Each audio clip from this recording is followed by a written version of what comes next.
Vamos a intentar explicarnos todo esto. Pablo García, director de Divacons Alpha Value. Buenísimas tardes, ¿cómo está? Hola, buenas tardes. Pues muy bien y pues una sesión de viernes bastante movidita. Muy movidita, muy movidita. Han suspendido también la cotización de First Republic Bank, que tiene el mismo color morituorio que tiene Silicon Valley Bank, el mismo. Yo no sé cómo ve usted esto, porque en Estados Unidos, claro, como esta especie de pánico bancario se extiende hacia abajo, era el 16º más grande Silicon Valley Bank. De ahí para abajo los que usted quiera. Bueno, y de hecho estamos viendo First Republic Bank, que sí está abierto porque SVB Financial está, como sabéis, suspendido, por supuesto, anunciada ya la quiebra, pero First Republic Bank ha pasado de cotizar desde $45 hasta 95,44, un banco que estaba en torno a 20.000 millones de dólares de capitalización. Para mí lo más importante, la quiebra de SVB pone en el disparadero al sector bancario, un banco que escasamente capitalizaba antes de las caídas 12.000, 13.000 millones de dólares y yo creo que a veces se necesita un catalizador sobrevenido para que los mercados despierten de un sueño o de un cuento fantástico y reaccionen, ¿no?, ante la realidad que se avecina. La subida de tipos va a suponer dificultades de financiación. Es verdad que no es el too big to fail o ese riesgo sistémico, y habéis comentado algunos casos, ¿no?, de quiebras bancarias como Northern Rock, como Banco Popular, como Banco Madrid, pero los bancos comerciales europeos no están expuestos al negocio de startups californianas, ¿no? Sin embargo, esto es un aviso navegante. Habéis comentado temas muy interesantes como es la confianza. Yo he hablado con tesoreros y con grandes directivos bancarios y efectivamente la confianza es lo que respalda a un banco. Dicho esto, parece un poco excesivo, ¿no? Y hasta siendo el sector bancario europeo, que nos coge lejos porque esto no es Lehman y porque esto no debería tener un efecto dominó siempre que se quede ahí, en un banco con un perfil de riesgo en su activo bancario pues bastante más elevado al dedicarse a esa financiación de empresas de nueva creación tecnológicas, ¿no? Así que yo creo que se ha podido utilizar un poco de excusa para eso, profit taking, ¿no?, por esa toma de beneficios en un sector bancario europeo que ha caído en torno a algo así como el 3,8% y con bancos que llevaban plusvalías enormes, ¿no? Hemos visto incluso un CaixaBank cayendo tan solo un 1,8%, otros bancos cayendo un 4 o 5% cuando tienen todos un performance year to date bastante potente. Yo, insisto, creo que podemos tener una oportunidad en el sector bancario, de banca comercial, cuyos márgenes se están expandiendo gracias a las subidas de tipos, cuyos ROEs están creciendo y que de momento, pues gracias a, si algo tuvo bueno, la crisis bancaria del 2009, la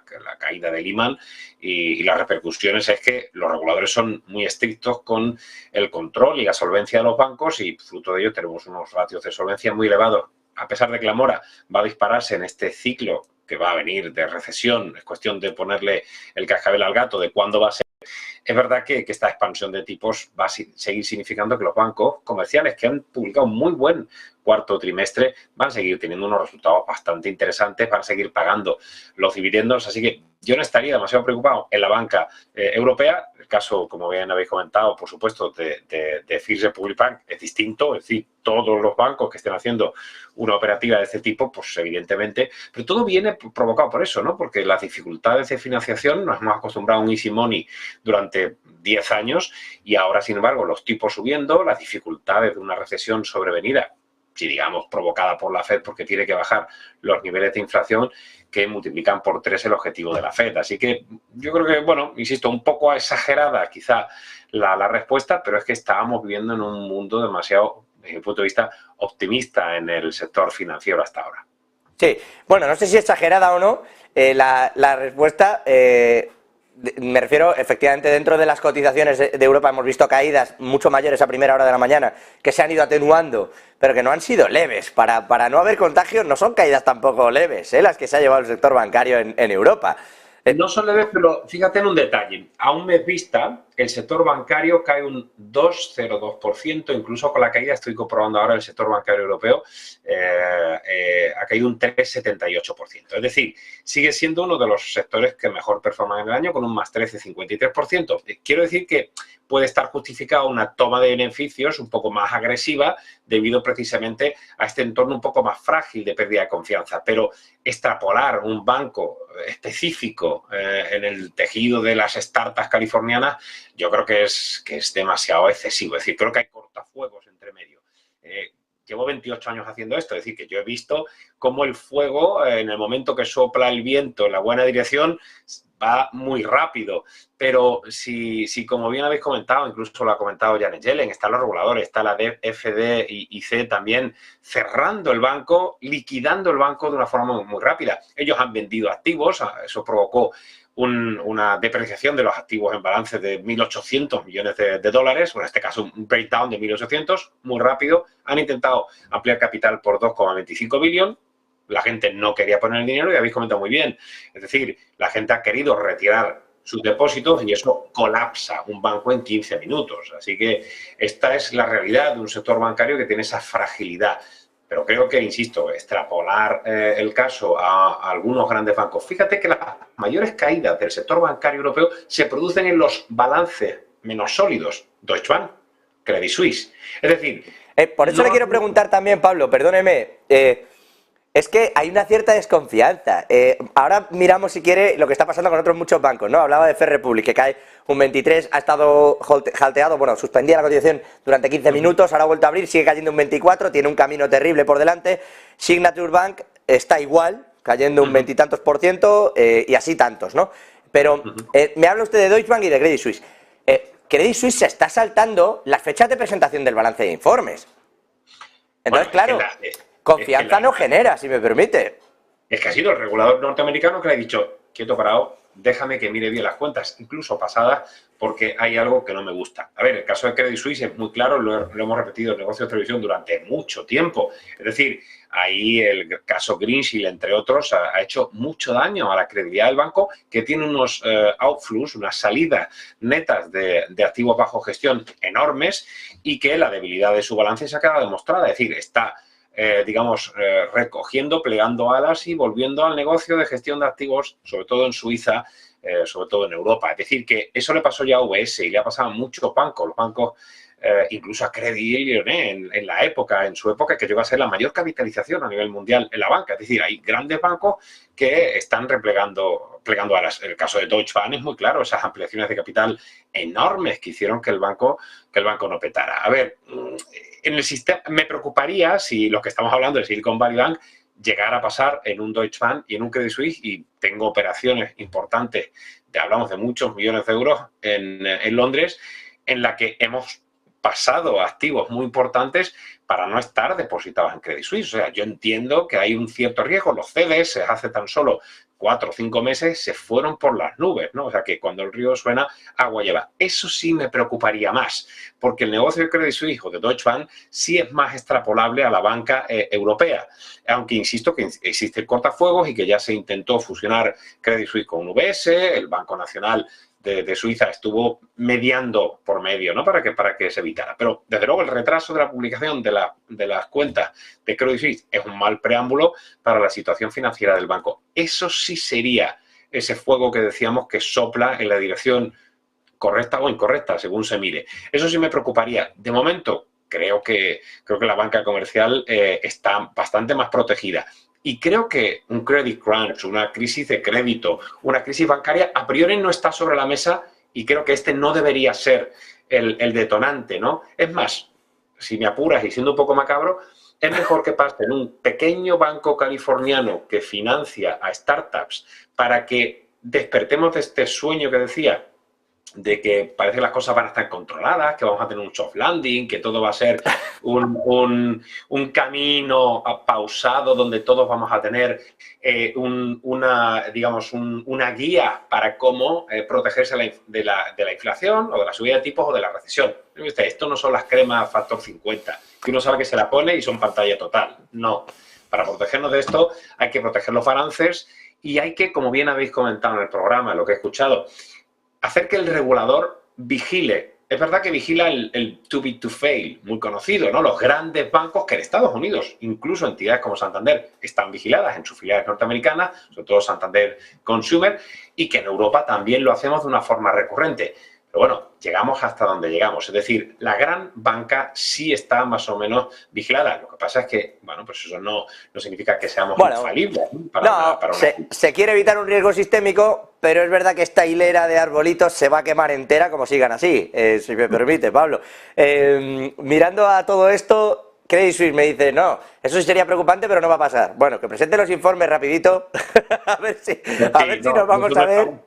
Estamos fuera de este tipo de entidades con riesgo y creo que nuestra posición ha sido muy clara, estando muy prudentes en el mercado. Lo hemos comentado como para muestra un botón el sector inmobiliario. El sector inmobiliario se pegó 15 días en enero, del 2 al 17, digamos, de subidas importantes, está ya en el year to date negativo, con caídas a una pista a doble dígito. Es decir, es que no puede ser, o sea, suben los tipos, es decir, el mercado no está haciendo un comportamiento tan errático. La divisa está comportándose de una forma razonable por el entorno de tipos y la paridad de tipo de cashflow. Los bonos se están reaccionando con normalidad, caídas de precios fuertes salvo el día de hoy y con tensión por supuesto, las tires, que llegó el tibón al 4% y el boom al 2,70%, y el mercado de rentabilidad norteamericano, el Dow Jones está en negativo 3,5% year to date, con un Hansen en Hong Kong un menos 2,33%. Lo que estaba aguantando bien hasta ahora era el Eurostock, el IBEX, por ese componente financiero.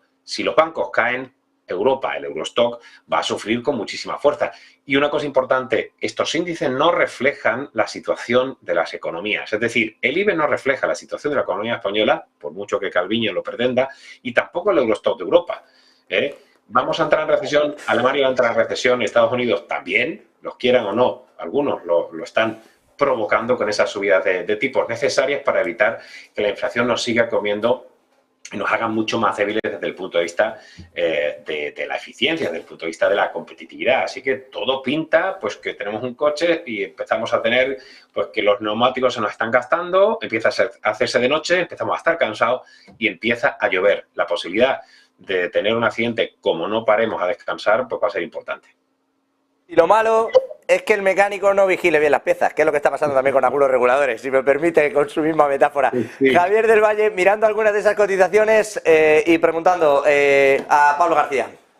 Muy buenas tardes, Pablo, ¿qué tal? ¿Cómo estás? ¿Qué tal? ¿Cómo estás? Lo que me preocupa a mí sobre todo es el ojo en, claro, una vez está saliendo esto de ahora de Silicon Valley Bank, sí que es verdad que es un banco que está muy enfocado hacia la parte, como bien has dicho, Venture Capital, financiar startups de tecnología que finalmente no han salido a IPO y por tanto hay muchos préstamos por ahí que no se van a recuperar, por supuesto, pero mi riesgo viene sobre todo la parte bancaria. Has comentado algo muy interesante, Pablo, estos excesos que hemos visto en los últimos años que poco a poco se van corrigiendo a medida que la Reserva Federal sube tipos de interés, y de hecho te iba a pinchar un gráfico que me ha llamado mucho la curiosidad sobre esos activos de calidad, esos HQLA, High Quality Liquid Assets, que obligan a los bancos a tener en activos.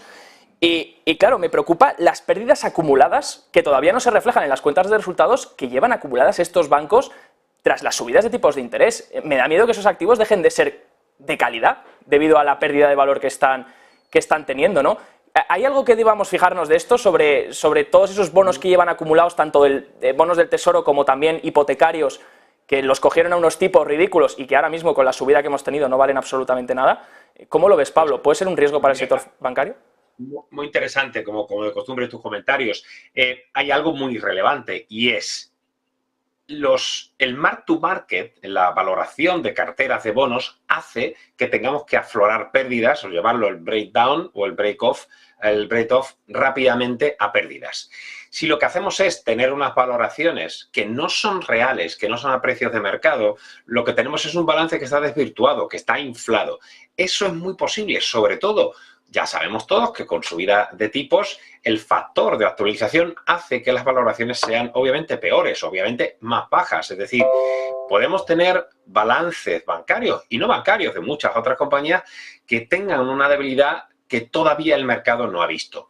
Y progresivamente eso va a ir a peor. Por lo tanto, ya sabemos que cuando hay una crisis o cuando hay una recesión, empezamos a tener compañías las más débiles de balance que empiezan a hacer aguas, ¿no? Los Chapter 11 van a empezar a incrementarse y eso es lo que va a, digamos, profundizar en el nivel de desempleo, ¿no? Que tanto hemos hablado, que tanto tú comentas, en esa curva de Phelps, en esa curva de Phillips, de intentar, bueno, pues correlacionar la inflación con el desempleo. Yo creo que es cuestión de tiempo. Es decir, la recesión va a llegar, Las quiebras van a llegar, los breakdown y break-off van a llegar y habrá algunas compañías que la subida de tipos lo que hace es complicar la financiación desde el punto de vista del acceso al crédito, pero también desde el punto de vista del montante a la deuda a pagar. Bueno, eso lo sabe cualquier persona que está endeudada, ¿no? Y por eso esta inflación ha hecho que algunos estados estén relativamente cómodos, porque la inflación lo que hace es algo positivo para el deudor. Pero en el momento que empiezan a subir los tipos, las cosas cambian y tienen y van a subir, como los bancos centrales están siendo bastante claros. Me preocupa el balance, me preocupan las quiebras, me preocupa el incremento de la mora, que indefectiblemente van a empeorar. Así que, ¿cuál es la conclusión más importante? Es estar ojo a visor, estar muy atentos a Negocios Televisión, que nos está dando las noticias y haciendo el análisis correcto, y buscar que ahora tenemos una oportunidad muy interesante, ¿no? Yo creo que el inversor es consciente de que tenemos compañías de tipo buy and hold, como un Roche, como un Nestlé, que están a precios de derribo, que están muy baratas, que esas sí tienen a priori balances mucho más sólidos para aguantar cualquier envite. No son compañías muy endeudadas. Es decir, evitemos balances que son poco visibles, ya sean bancos o cualquier otra compañía, y evitemos compañías endeudadas. Pero bueno, hemos visto ya cómo han empezado a caer las primeras betas altas que empezamos a tener subidas desde el principio de este ejercicio.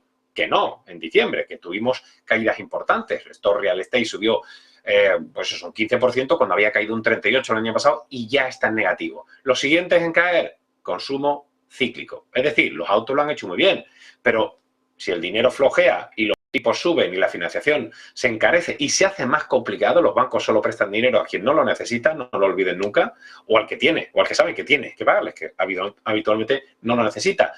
Autos, retailers, ese tipo de compañías van a empezar a sufrir, un Zalando, un ASOS, es decir, no way. Es decir, yo creo que son compañías con mucho riesgo, que han funcionado especialmente bien en un entorno de risk on, como habíamos visto, pero que están desapareciendo. E insisto, hay muchas compañías de calidad, de alimentación, del sector farma, las telecom, que están teniendo un comportamiento, yo diría que bastante interesante. Es decir, es simplemente una conclusión para que el inversor vea que tiene opciones. Y dicho esto, el Equity Risk Premium, la prima que tenemos que exigir a la renta variable para invertir respecto al activo libre de riesgo, que suelen ser los bonos soberanos a 10 años, el benchmark, T-Bond o el Bund, es que no merece tanto la pena invertir en renta variable ahora cuando hemos tenido tires muy elevadas. Los depósitos están empezando a dar rentabilidades muy importantes, es decir, incluso hasta mejor un depósito. Yo tengo depósitos en dólares al 4,70 con liquidez a 48 horas. ¿Para qué incluso comprar un bono? ¿Para qué comprar renta variable? Eso empieza a poner el listón muy alto de cara a que la renta variable pues tenga que tener un comportamiento bastante discreto o negativo en los próximos meses. Pablo García, que aquí huele un poco a grisú, vamos a buscar canarios. Director de Divacons Alpha Value. Gracias, como siempre, por su información. Gracias, Pablo. Seguimos mirando al mercado, por cierto, lo vamos a hacer